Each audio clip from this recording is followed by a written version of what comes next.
Okay, there's not much news going on right now, but I haven't given you guys a review all week, so let's talk a little bit of news. Most of this is going to have to do with SummerSlam. Most of this is news that came out after we did the tackle for SummerSlam and TakeOver earlier this week with Guapo and Kristen, so consider this sort of an addendum to that. First of all, I want to say, I haven't really talked about it a lot recently because we've been talking about other things. Please go to the Ask the Phoenix video that I did last month and add your questions for this month's Q&A because you've got 5 days left to do it. I should be advertising that more. I've fallen down on that this month, and that's my fault, and I apologize for that. Now, we got matches added to SummerSlam, and we got matches moved in SummerSlam, and we got matches that have outright been changed for SummerSlam. So let's get into it. First of all, we've announced the kickoff matches for SummerSlam. Cesaro versus Sheamus, thank God, has been moved to the pre-show. Now, if they continue this going forward, this Best of 7 series, and they do it on the Raw pre-show, that would be just fucking fantastic, wouldn't it? But that's on the pre-show. Apparently the pre-show is 2 hours. I haven't looked that up, but apparently the pre-show is 2 hours, which means we're getting 6 hours of television, not including TakeOver, not including any of the reviews that we do here on YouTube, and not including the what I'll probably be watching after SummerSlam, and that's the Taz Show live video, audio review that he's doing right after SummerSlam. I know I plug the Taz Show a lot, and that's because I think the guy's fucking entertaining, and I think the show is great. He's doing a 3-hour live post-show from 11 to 2 in the morning. His special guests are going to be the PW Insider, Mike Johnson, as well as Jim Ross, and recently released talent Cody Rhodes. So I would suggest, if you're not watching one of my videos at any particular moment, I would suggest going and checking that out, seeing where your local radio affiliate is, because I think that's going to be a good show. Cody Rhodes will be an interesting presence. I'm pretty sure they're not going to just sit there and bury WWE, but it could happen. Cesaro and Sheamus has been moved to the kickoff, which is fine. It feels like they're putting on an episode of Raw before the SummerSlam, whatever. Sami Zayn and Neville are going to take on the Dudleys. Now, this screams a couple of things. It tells me that they're going to continue this dissension that they've been teasing between the Dudleys, which is fine. It tells me that basically this is the same match that we got on Raw, because it was Neville and Sin Cara, and they thought, okay, and they do this quite a bit. If they want to add like a kickoff match, they'll do it on Raw or SmackDown. They'll check out what the response to it was, and then they'll throw it on the kickoff of a pay-per-view, give those guys that are not on the main card a bit of exposure. What this means to me is they're like, yeah, we're going to do that match, but fuck if we're going to put Sin Cara in it. That's fucking great. Now, on the other side of the coin, Sin Cara gets bumped off, Sami Zayn gets bumped on. Good for Sami Zayn, but what the fuck did Sami Zayn do to deserve to be in a random tag match with Neville, who I'm sorry is struggling for relevance, and the Dudleys, who are just being used as WWE's toilet paper right now, are they not? Oh, and fuck yes. Sami Zayn, a month ago, was having the last ever match between him and Kevin Owens. Kevin Owens has gone on to this tag team, the Jericho stuff, and I don't know how well that's going to go. It could be great.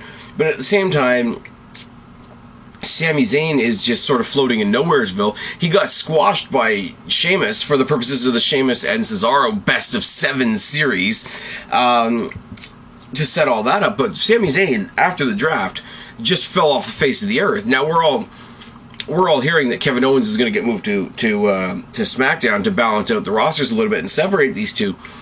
But it doesn't even have anything to do with Kevin Owens. This Sami Zayn has just fallen off the face of the earth since the draft. It has to be said. Now you got these two high flyers that are both very popular. It's going to be it'll be a nice thing for the crowd to see them get the win, which they will. The way I think they're playing up the Dudleys thing is they're playing thrown together they're facing thrown together tag teams, and they are the most decorated tag team in history, legitimately. So they're going to get more and more and more pissed off about why they keep losing to these thrown together tag teams that shouldn't be worth their time. I get that. That's cool. But the reason that the Dudleys are so pissed off is that their opponents are, shouldn't even be in the same league as them. So anybody choosing to fight against them, they're playing the role of somebody not good enough to be in the ring with the Dudleys. And why would you want that? Why would you want to be Neville or Sami Zayn in this match, other than the fact that you do get a little bit of TV exposure. When was the last time Neville was on? I get that he was injured, first of all, but I'm talking about before he was injured. When was the last time, other than the King of the Ring, that Neville got a spotlight? Sami Zayn just, I have to say it again, fell off the face of the earth after the draft, after his match with Kevin Owens. They had the draft, they had Battleground, and what the fuck happened to Sami Zayn after that? I'm just saying. I'm not even angry about it, because I am a Sami Zayn fan. I've said for a while now he is more legitimately filling the shoes of Daniel Bryan than Daniel Bryan did. I will give him that. But it's not like he's, back in the day when I had my Fave 5, he wouldn't have made my Fave 5 for sure. Finn Balor, Bray Wyatt, Dean Ambrose, Seth Rollins, Dolph Ziggler, Randy Orton. The list goes on and on and on, plus all the women that you guys know that I'm a fan of. And Breezango, who I'm picking to be the tag team champions for SmackDown when that happens, but we all know it's not going to happen, so that's a thing. Sami Zayn, this is a sad thing for Sami Zayn, and I'm saying it with a smile on my face, because sometimes WWE does shit where you just have to laugh. It's like, yeah, he doesn't have a feud right now, but he's a talented as fuck guy. Have Sami Zayn versus Neville as an exhibition match. That I'll watch. Using both of these guys as a tool for the Dudleys breakup, like I say, you think you're doing them a favor? Hey, look, we just broke up the Dudleys. But really, the whole breakup of the Dudleys is them being frustrated. Hey, these guys are losers. We should have been able to beat them. So you're going... I don't know. I get that it's the whole, oh my god, how did these underdogs beat us? But holy crap, you can't play that card all the time. On the other side of the coin, and this is where people are going to think I'm a bit of a hypocrite, is we are getting a rematch from SmackDown. SmackDown this week was a little lackluster, I will agree. And this isn't the best way to highlight your tag team division, but it is kind of fun, and you guys know me, occasionally I like a pile of people match. Now, the American Alpha and the Hype Bros and the Usos are going to take on the Ascension, the Vaudevillains, and Breezango. I will say, American Alpha are winning this. I will say, one of the Vaudevillains is going to eat the pin. This is a thing. I like American Alpha. I like the Hype Bros. I think it's really cool that they're teasing Kurt Hawkins coming back on SmackDown, and the Hype Bros tag team has maintained its tag teamness. I don't know what's going to happen. It is cool to put their tag team division on display. Daniel Bryan has gone on record multiple times with the SmackDown Women's and SmackDown Tag Team Championships. They're not in any particular hurry to create those two titles, although they are coming, which I think is good. Like I said in the tackle video, you don't want to go into SummerSlam creating 3 titles out of thin air, because you remember we are creating the Universal title, the new big belt, between Seth Rollins and Finn Balor. Now that is special, and you don't want to take away the speciality of creating that title by creating 2 other titles on the same night. I get that. Stuff like this, you're not exactly, setting up any feuds just yet. You're not exactly setting up any storylines just yet. You haven't even really set up any sort of, single elimination, double elimination tournament type thing. I hope they don't go with a gauntlet match, because that would be really retarded. But, yeah, I think this is cool. It'll get all these guys on the show, and realistically, other than the Usos and Zack Ryder, this is NXT Palooza. Or sorry, and the Dudleys, I should say. Sami Zayn, Neville, American Alpha, Mojo Rawley, both members of Breezango, the Ascension, the Vaudevillains. It's all NXT talent. It's all NXT talent that we want to see on the screen. Let them just get out there and show what they can do. And then later on, see who the crowd gravitates. This is another reason I like a match with a lot of people. Throw a lot of people out there. It's like throwing out a magnet. You watch who the crowd reacts to, and you watch who the crowd follows and gasps and oohs and ahs for, and then you make your story based on the people that got the reactions. Vaudevillains were shit. We're shit in NXT. Are boring as fuck shit now. Ascension was cool in NXT, and then they overdid it when they got to the main roster. So dial it back and see if they can get back that intensity. I know the Balor Club is a thing, but if the Demon, if they played up the Ascension properly, here's where I get shot in the face. If the Ascension were as cool as WWE thinks they are, and as cool as we know they could have been. In NXT, yeah, they partnered him up with friggin' Stardust, but that was really bad as well. Can you imagine Finn Balor, you know, tries to form the club, they say no, Anderson and Gallows turn on him, whatever, rah. Finn Balor, the Demon, links up with the Ascension. You got AJ Styles in the club versus Finn Balor and the Ascension in some sort of 6-person craziness down the road. Now, that's just me fantasy booking, but I mean, on top of that, you got the Hype Bros, the Usos, and American Alpha. Now, turn the Usos heel. It's one of those turn John Cena heel, turn Roman Reigns heel. It's never going to happen. Turn the Usos heel. Have the Usos feud with the American Alpha later on down the line. Tease some dissension in this team of teams thing. There's a lot of things you can do here. It's on the kickoff match. It's of no consequence because I think WWE throws these matches out there as just a little something extra for the crowd that's there. Sort of WrestleMania style. I like that there's no titles in the pre-show. I mean, they said they were giving it the WrestleMania treatment to SummerSlam, which they are, which is great. But SummerSlam had the U.S. title on the pre-show. Now, not only did they have trouble getting people in the building, so nobody saw it, and Ryback got pissed, and whatever, it's Ryback, nobody gives a shit. But, in general, take out the fact that it was Kalisto and Ryback, but you got the U.S. title, which is a joke title. Again, I have to set that aside. If it's a title, it should mean something. If it means something, it should have more appropriate talent involved, and if it has more important talent involved, it should be on the main show. I like what they've done here. Is kind of cool. They didn't need to push the Sheamus and Cesaro thing because we're going to see it 6 fucking more times. Sami Zayn versus Neville... Sami Zayn and Neville versus the Dudley Boys is an angle. Not really a match. And the 10 billion person tag match is really... It's an exhibition. Here's our tag team. Here's our tag team division, or what will be our tag team division when we establish our titles. This is what they can do. Let's have a bit of fun. And like I say, the pile of people match, the pile of people vibe that you get from something like this, or an Elimination Chamber, or a Battle Royal, or a Royal Rumble. You don't necessarily take it and pick it apart like a 5-star classic match, but you enjoy the chaos factor of it. So, I mean, I'll be mixing my drinks and getting my snacks while the pre-show goes on, but it could be good. Here's the thing. What else are they trying to do? What else are they trying to establish on SmackDown? They're trying to establish their women's division, which had a 6-diva tag on there. Now, here's where things kind of fall apart. I just said, 12-person tag, shows what all the tag team matches can do. We had a 3-on-3 women's match. It was Carmella, Becky Lynch, and unfortunately Naomi versus Natty, Alexa Bliss, and the ever so elusive Eva Marie. Ever so elusive took a different meaning when we got the news the other day on all the dirt sheets and WWE lit up that Eva Marie has violated the wellness policy.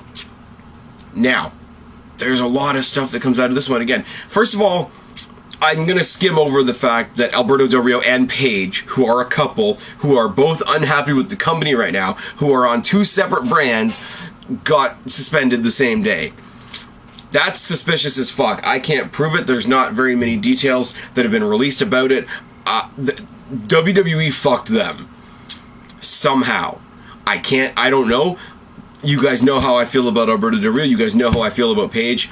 The fact that they're a couple that got thrown on different shows, don't entirely sympathize with them with that, because it is work. You can't expect your work to accommodate your love life. I get that. But they've both been vocal. Apparently, Paige is injured as well. Paige's mom has been ripping fans on Twitter, and as funny as that is, I'm sure the WWE doesn't like that. Del Rio apparently has some real big heat with Triple H anyway. As a couple, as a unit, WWE could be treating them like the CM Punk, AJ Lee of the modern times. And if that's the case, that's really, really shit. Look what they've done with Del Rio. Look what they've done with Del Rio. They brought him back. They had him take the title off John Cena. It was great. We all loved it because we all hate John Cena, YWC 101. But what have they done since? They tagged him up with Rusev. And then they put him in the League of Nations, which was shit. And they've just used him as fodder to build up guys that are in other matches. he is the Mexican Heath Slater. That's a thing, and that's bad. Look at how fucking talented the guy is. Watch him in the ring. Should be doing better things. Paige, I'm just going to say this right now. Paige was the first NXT Women's Champion. Good for her. And I mean, you can't live on that forever, but good for her. Now, when they started the Divas Revolution that became the Women's Evolution, became the, whatever pleases the feminists today movement, which is fine. You guys know I love women's wrestling, but just we're going to name it. We're going to put a sticker on it. We're going to put a hashtag on it, and we're going to call it. This is what it is. This is what it's going to call, and it is what it is. Here's the deal. The Women's Revolution was really just a bunch of awesome talent coming up from NXT. Problem being, the one that started all of that, people want to say it's AJ Lee. I would love to say that it's AJ Lee, but it's not. I would love to say that it's Caitlyn, but it's not. The one that blazed the trail, that set the bar for the women of NXT are going to make Raw and SmackDown great, was Paige. When they did the Women's Revolution, Paige got fucking buried in the back of the book somewhere. And that's crap. And then they made her a bitch. And then they made her, they kept on not that it's a huge thing. They kept on changing her makeup and making her look even more dead looking. And I get that she's a goth and she's fucking smoking hot and I'd put my dick in her. But that's another story for another day. They had her go out and do the Paige bomb again, making fun of Charlotte's little brother being dead, which, that's going to do wonders for your career. Ric Flair and his ex-wife and his ex-wife's wife or whatever the fuck, blowing everything up. And Ric Flair throwing his weight around and his daughter, who looks like him with tits, carrying the title for fucking ever. And what happened to Paige? Same thing as what happened to Del Rio. These are two talents individually, let alone the fact that they're a couple. Yeah, they're an odd couple. You couldn't exactly do a Rusev-Lana story with them because they're way too different. They're way too diametrically opposed to put them together as a team, unless that was the gimmick. But you got two people that you're really pissed off in WWE, and then you basically shat on them for being upset, which is bullshit. This wellness policy violation on the two of them, I know I said I was going to skim over this, but I guess I'm not, is bullshit. And I'm sorry, the third person to get released was Eva Marie. Now, I don't sit here and say, I can't wait till SmackDown so I can see that Eva Marie match. The way she's trolling, the way she, pulled her hamstring and then she had a wardrobe malfunction and then she was stuck in traffic, it's a great heat getter. When she gets in the ring, is the match going to suck? Obviously, but I think they're going in a creative direction that the creative part of it I like. Her in the ring, obviously not, but she was advertised for this match. I would have loved to see in this match, she does nothing the whole fucking match. There's a big schmoz, somebody hits a big move on somebody, she tags herself in, gets the pin after doing no work, all the fucking heat in the world. Put that much heat on her, and then have somebody like Becky fucking Lynch come in and be the one that beats her, and then Becky Lynch, destroyed Eva Marie. She gets the CM Punk treatment when CM Punk destroyed John Cena. She gets the Brock Lesnar treatment when Brock Lesnar destroyed John Cena. She gets the Seth Rollins treatment when Seth Rollins beat Roman Reigns. She gets that, but we have to give Eva Marie that so that it can be taken down again. Do you get my drift? Now, I'm not sad that she's not going to be in the match on Sunday. It's what's the word I'm looking for? It's a surprise partner. I'll actually, I got more than one page open at once here, so pardon me. They don't even have the empty silhouette to say that there's an extra partner or whatever. It just says on the SummerSlam website, following the news that Eva Marie will be out of action for 30 days. It doesn't even say suspended. SmackDown Live's 6-woman tag is left in a state of uncertainty, which is nice. They say she's going to be out of action for 30 days. They don't hit the nail on the head with the suspension like they did with Roman Reigns, which I thought was really good. It was an amazing way for Seth Rollins to basically bully Roman Reigns about the suspension and whatnot while he wasn't there. That was a great tool. I don't think they could do the same thing here because, it's Eva Marie and nobody cares. But we're going to get a surprise entrant in this. Rosa Mendez is coming back really soon, I've heard. She had a baby. Good for her. I saw her. There was a video on WWE.com of her working out with Nikki Bella, who's also making... Oh, man. I was going to say it was going to be Rosa Mendez, but can you imagine Nikki Bella? Excuse me. Can you imagine Nikki Bella comes in and tags up with Natalya and Alexa Bliss? Fuck Natalya for a second, because it's Natalya. But a team of Nikki Bella and Alexa Bliss. Oh, and fuck yes. See, here's the thing. Get rid of Natty so that I can, please, for the love of God, get rid of Naomi on the other team. Carmella and Becky Lynch versus Nikki Bella and Alexa Bliss. I'm booking this on the fly, guys, and I'm doing it better than WWE. But I will say, I do have a shred of sympathy for Eva Marie for this. And this is taken from ProWrestlingSheet.com. Total Divas star Eva Marie. Doesn't say WWE superstar Eva Marie, it just says Total Divas star Eva Marie, which is funny. Says she was suspended by WWE on a technicality. However, the wrestler claims she'll take her punishment with stride and respect the company's decision. Eva Marie released a statement to Pro Wrestling Sheet saying, "I am disappointed that this suspension has occurred, yet I understand and respect that WWE upholds their wellness policy to the letter, and I won't compromise on its integrity."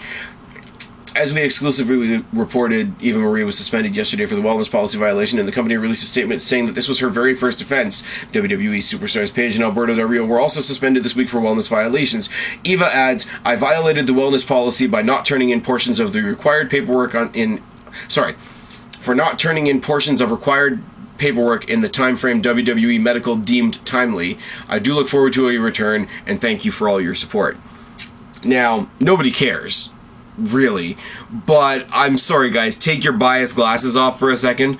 She didn't file her paperwork in an orderly manner. She wasn't on pot, she wasn't on crack, she wasn't doing steroids, you know, she's not out there, you know, doing this, that, and whatever. She didn't hand in her paperwork on time, and that got her a 30-day suspension.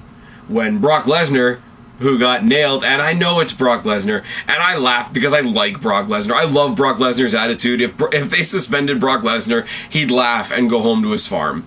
And he doesn't give a shit. And I'm pretty sure that and the match with Randy Orton are the main reasons they couldn't do it. What are they going to do to Brock Lesnar? But at the same time, you have a slew of wellness policy violations around the Brock Lesnar not getting suspended. You got Del Rio and Paige, which is a screw job. I don't know how the details aren't out yet, but I'm calling this one. This one's a screw job. They nailed Roman Reigns to the wall, and he was the guy. Titus O'Neil got the suspension that he deserved for laying his hands on Vince McMahon. Eva Marie got suspended for not putting in paperwork on time. Now, I'm sure if Eva Marie was Naomi, a bunch of fans would hop on Twitter and use all those buzzwords that we love, and her suspension would be knocked down to about 5 minutes. But unfortunately, she's not Naomi. Interesting shit for SummerSlam. I mean, this is bottom of the card stuff, really. You got a bunch of shit added to the pre-show, and the women's tag match got changed. But, I mean, there's small moving parts in the WWE. Figured they were worth talking about, seeing as I didn't talk about any of these matches at great length in the tackle, because we were focused on the matches that matter. Oh yes, but the Eva Marie thing just makes me laugh, and then Sami Zayn is just fucking sad. I don't know what to say about that one. Anyways, I hope you've enjoyed this ramble. I really do encourage you to add your questions to the August edition of Ask the Phoenix. It's about 10 videos back on this channel. Look for the one that says July Ask the Phoenix. It's not that hard. Throw your comments down in the comment section below. No more than 10. Have a great weekend. Now, this weekend, I should be doing a movie recap of Suicide Squad and an NXT takeover recap on Saturday with Kristen on the Black Cat Feline channel. YouTube. It's either, don't quote me on this because I'm terrible, it's either youtube.com the Black Cat Feline or youtube.com Black Cat Feline. Please check out both. Anyways, the recap stuff that we do is a lot of fun, and it's all off the cuff, just like the preview was on this channel. So that's what I'm going to be doing. May or may not be doing a drunk review of SummerSlam. That's up in the air still, guys. That's the best I can tell you. Anyways, I've been Spaz, your YWC Reality Check. Subscribe up there, talk down there, start a conversation. Keep all these conversations going. Don't be a stranger. I will talk to each and every last one of you later, but for right now, I'm tagging out. Have a great SummerSlam weekend, guys. Bye.